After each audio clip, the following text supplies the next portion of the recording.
தமிழக பாரதிய ஜனதா கட்சியை பொறுத்த மட்டும் தமிழ்நாட்டில் ஆன்மீகத்திற்கு எதிரான ஒரு ஆட்சி திமுக ஆட்சி, ஒருதலை பட்சமான ஒரு ஆட்சி திமுக ஆட்சி,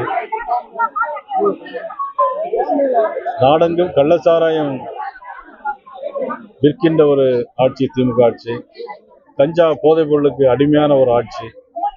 இந்த ஆட்சி நிச்சயமாக மக்களுக்கு விரோதமான ஆட்சி. இந்த ஆட்சி இருக்கக்கூடாது அப்படிங்கிறதான். அதுல யார் வேணாலும் ஒருங்கிணைந்து வந்து சேர்ந்தால் என்னை பொறுத்த மட்டிலும் நான் வரவேற்பேன். சரி சார், அடுத்த வாரம் அமித்ஷா வந்து இந்த தலைவர் வரதா இருக்கு சார். வந்து பிஎம்கே தலைவர் சந்திப்பாங்க, தேமுதிக பேசுவாங்க. அடுத்த வாரம் அமித்ஷா அவர்கள் வருவது நீங்க தான் என்கிட்ட சொல்றீங்க. இன்னும் அபிஷியலா எங்களுக்கு எந்த விதமான தகவலும் எங்களுக்கு வரல. வந்ததுன்னா யாரை சந்திக்க போறாங்க அப்படிங்கறத நான் உங்களுக்கு கண்டிப்பா நான் உள்ளாட்சித்துறையில வந்து நிறைய முறைகள் நடந்திருக்கு.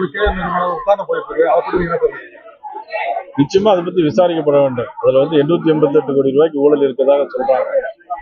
நிச்சயமாக விசாரிக்கப்பட்டு அதுக்கான தீர்வுகள் நிச்சயமாக காணப்பட வேண்டும் என்பது. சென்னையில வந்து மழை பாதிப்பு அதிகமா இருக்கு.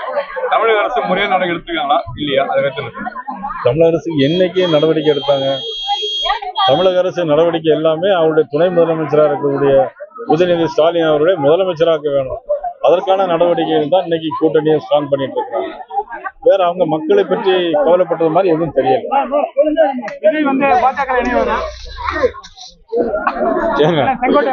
அவர் ஒரு கட்சியை நடத்திட்டு இருக்காரு. கூட்டணி விஜய் கூட கூட்டணி அந்த மாதிரி சாத்தியமா இருக்கா? ஏன்னா செங்கோட்டை வந்து இப்ப வந்து விஜய் கூட இருக்காரு. இல்ல அது அதிமுக கூட நீங்க கூட்டணி இப்ப செங்கோட்டை பிரிஞ்சு வந்தனால விஜயும் பாஜகவும் கூட்டணி அமைய வாய்ப்பு இருக்கா? என்னை பொறுத்தவரை நான் ஏற்கனவே என்னுடைய தெளிவான பதில் நான் சொல்லியிருக்கேன். தமிழ்நாட்டில் திமுக ஆட்சி இருக்கக்கூடாதுன்னு நினைக்கிற எல்லாரும் ஓரணியில் சேர்ந்தால், நான் ஆரம்ப காலத்துல இருந்து நான் சொல்லிட்டே இருக்கிறேன், திமுக ஆட்சி இருக்கக்கூடாதுன்னு நினைக்கிற எல்லாரும் ஓரணியில் சேர வேண்டும்.